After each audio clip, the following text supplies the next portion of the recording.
So this had to be like September of 2019. Saturday morning, I remember waking up and I could barely move. Like it was the worst physical pain I had ever had. Like I'm sitting in the bed Saturday morning, ready to get up, enjoy myself. And I was stuck and I had no idea why. And I'm calling for my wife and she's trying to help me. And I just couldn't move. After a while, I was able to get up, but my back, it was like the pain was so excruciating. It felt like I was holding on to a glass bottle when I walked on my finger and I was trying to balance it. And you know what that's like. Any sudden move, that glass is going to fall and shatter. I felt like when I got up, if I moved my back too much, it was all going to come falling down. So I got in contact with my chiropractor, set up an emergency appointment. Shout out to Dr. Vault. Got some x-rays done and all that type of stuff. And I found out that most of that pain was from stress, the compound effect of stress. See, the thing is, I knew I had stress in my life prior to that moment. I knew I had some days, where it was just tough. Like I'm just stressed with work and personal life and my daily task and everything. But even though I knew all of that, I kept ignoring it because I'm thinking, I ain't that big of a deal. It ain't that big of a deal. It's just stress. But then everything came crumbling down that morning when I could barely move and I felt like I was a 90-year-old man. I seriously didn't think I would be able to walk or do anything again. So since that day, I've been even more aware of the stress of my life. Why am I saying this? Well, we know what happened January 6th. It was a terrorist attack. But the thing is, these things can continue to happen in America because just like me, we live in denial. A lot of us don't think what happened in the past was that bad. Or we're actually shocked. How could this happen? And look, I can't blame you. Our American history courses often repeat these same lies. They often teach that America was always exceptional and it never did anything bad. Oh, there were a few hiccups, slavery, women's rights issues, just a few things, but it all worked out. And look at us, and Dr. King has a holiday. It's not like that, y'all. There are some tragic things that have happened in American history that if we truly looked at it, non-biased perspective, we just looking at facts, we would all be disturbed and we would see that what happened on January 6th was just another case of this trend unfolding again, of this sociopathic system of racism and so-called white supremacy unfolding again. Because that's all it is. Now look, America, there's some great things about this country.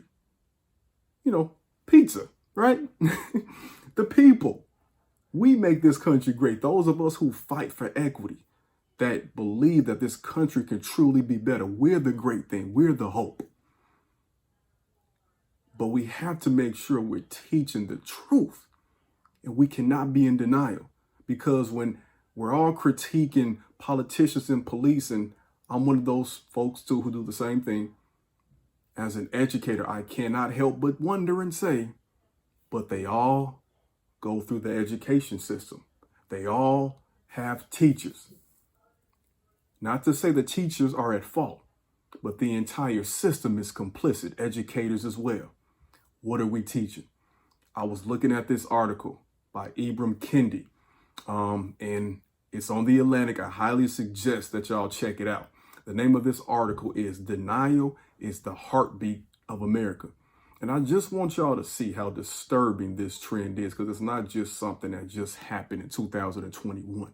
For one, we know they were planning this attack on social media. We know the president incited this for several months. But let's go back to 1783. Towards the end of the American Revolution, it's almost over.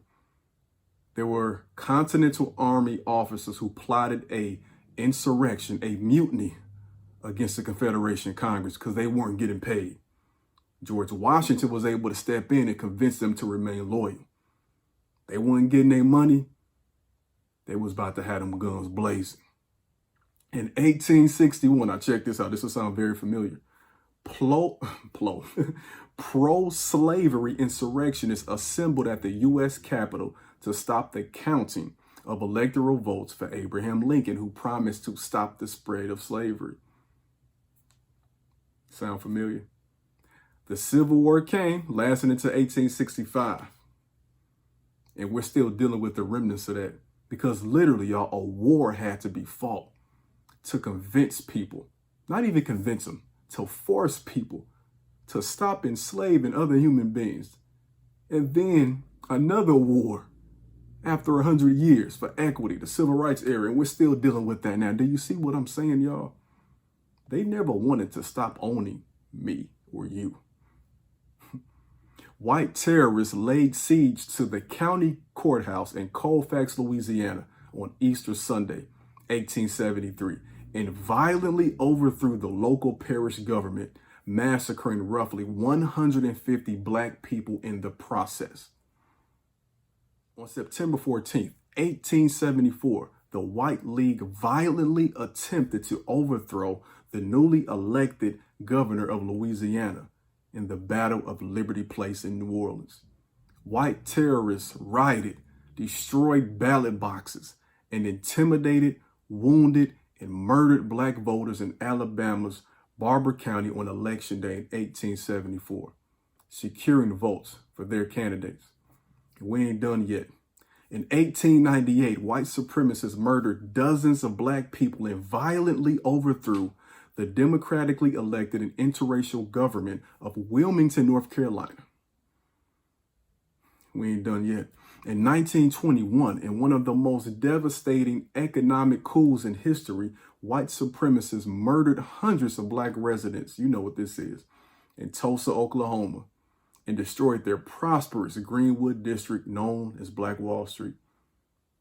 In 1933, financiers attempted to persuade President Franklin D. Roosevelt to hand over power so they could establish a fascist government right before a fascist government was established in Nazi Germany. Close quote. Shout out to Ibram Kendi for that great research. Y'all, we got to stop being in denial collectively. We have to reshape our entire system, yeah. But kids are going to school at 5 years old. Who's impacting them during those years from 5 to 17, 18? We are. Until we teach the truth about this sociopathic history of racism, white supremacy, and white terrorism, guess what? January 6, 2021 would just be another date added to an article like this. And then we'll see it again. It's not prophetic. It's just history. And when you study it, you see how these trends happen. Let's end it now, y'all, for good. It's very possible that we'll see it again. And if it happens again, that time America might not be able to get out of their bed like I did to go see the chiropractor. Black history saved my life, y'all. What's going to save yours?